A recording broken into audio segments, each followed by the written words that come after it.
નમસ્કાર મિત્રો, અમારી ચેનલમાં નવા છો તો ચેનલ સબસ્ક્રાઇબ કરજો, વિડીયોને લાઇક કરી અને કોમેન્ટમાં હર હર મહાદેવ જરૂર લખજો। તો ચાલો આજનો વિડીયો ચાલુ કરીએ।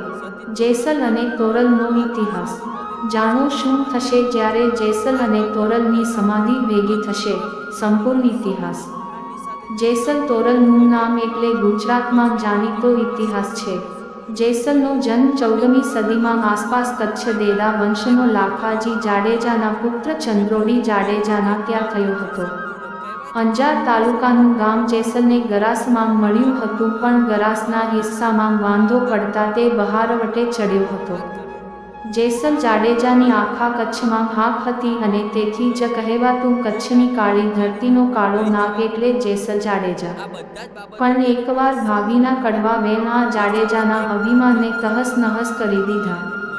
જાડેજાની ભાભી કહેલા વેણ યાદ રહી ગયા અને જે કહ્યું તે કરી બતાવવા માટે નીકળી પડ્યો। અડધી રાત વીતી ગઈ હતી, ચારે તરફ સોંપો પડી ગયો હતો, છતાં સૌરાષ્ટ્રના સંત સાસતિયા કાઠીને તેઓ પાઠની પૂજન વિધિ અને ભજન મંડળી જામી હતી અને જરાય મન પડી ન હતી। મંજીરા વાગતા હતા અને એક પછી એક ભજન ચાલુ હતા। સાસતિયા કાઠી જાગીરદાર હતો અને તેની પાસે તોરી નામની એક પાણીદાર ઘોડી હતી। ઘોડીની બહાદુરીની વાતો કચ્છના બહાદુર બહારવટિયા જેસલ જાડેજાને કાને આવી। જેસલ આ જાતવંત ઘોડીને કોઈ પણ રીતે પ્રાપ્ત કરી લેવાનો નિશ્ચય કર્યો। એટલા માટે લાભ જોઈને જેસલ જાડેજા સૌ ભજનમાં વ્યસ્ત હોય ત્યારે નજર ચૂકવીને અહીંયા સાસતિયા કાઠીને ઠેકાણે આવી પહોંચ્યો હતો અને આવતાવેલ જ કાઠી રાજના ઘોડામાં પેસી ગયો।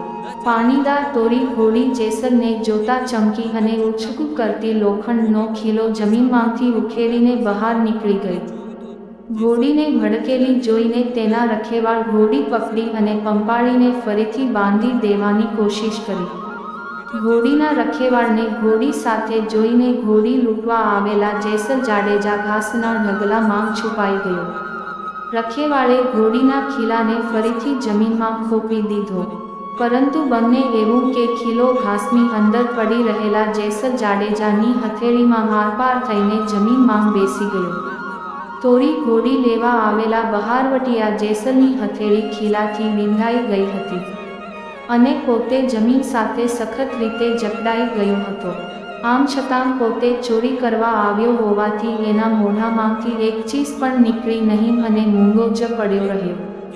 આ તરફ પાઠ પૂજન પૂરું થતાં સંત મંડળીનું ટોળું પ્રસાદ વેચવા માટે નીકળ્યું, પણ સૌને પ્રસાદ વહેંચાઈ જતાં એક વ્યક્તિના ભાગનો પ્રસાદ વધ્યો। કોના ભાગનો પ્રસાદ વધ્યો તેની પછી શોધખોળ ચાલી। એટલામાં ઘોડીએ ફરીથી નાચકોળ શરૂ કરી દીધું।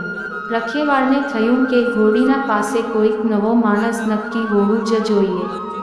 અંદર આવીને જોયું તો ખીલાથી વિંધાઈ ગયેલા હથેળીવાળા જેસલ જાડેજાને જોયા।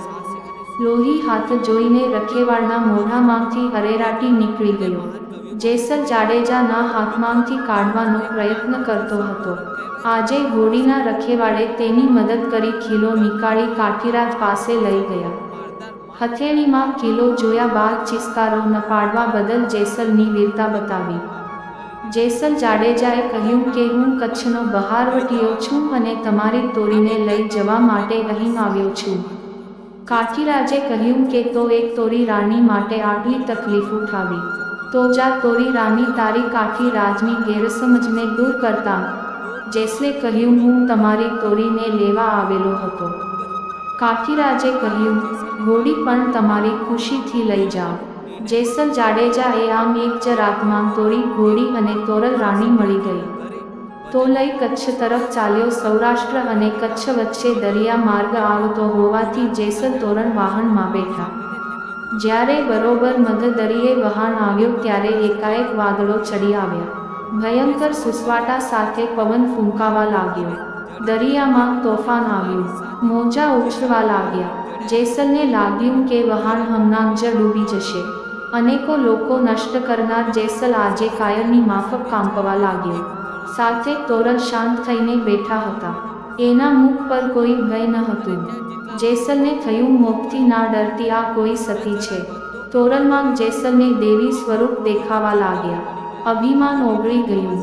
આ મુશ્કેલીમાંથી બચવા માટે જેસલ તોરણની વિનંતી કરવા લાગ્યો. તોરલે જેસલને પોતે કરેલા પાપ જાહેર કરવા કહ્યું. ગરીબ ગાયની જેમ જેસલ પોતાના પાપોનું પ્રકાશન કરવા લાગ્યો. જેસલની નિર્દયતા ઓગળી ગઈ અને તોફાન પણ શાંત થઈ ગયો. થોડા જ સમયમાં જેસલ બારવટિયાના જીવનમાં પલટો આવી ગયો. જેસલને દરિયામાં મોત દેખાતું હોવાના કારણે બધું અભિમાન ઓગળી ગયું અને જેસલનું હૃદય પરિવર્તન થયું. તોરલ સતીના કારણે જેસલ જેવો રાક્ષસ એક પીર બની ગયો અને આગળ જતાં તે જેસલપીર નામે ઓળખાય છે. જ્યારે જેસલ અને તોરલની સમાધિ ભેગા થશે ત્યારે આ દુનિયામાં પ્રલય થઈ જશે, દુનિયાનો નષ્ટ થઈ જશે. મિત્રો, તમને આ ઇતિહાસ પસંદ આવ્યો હોય તો એને શેર જરૂર કરો. અમારી ચેનલ ગુજરાતી સ્ટોરીને સબસ્ક્રાઇબ કરો, શેર કરો, કોમેન્ટ કરો. આભાર.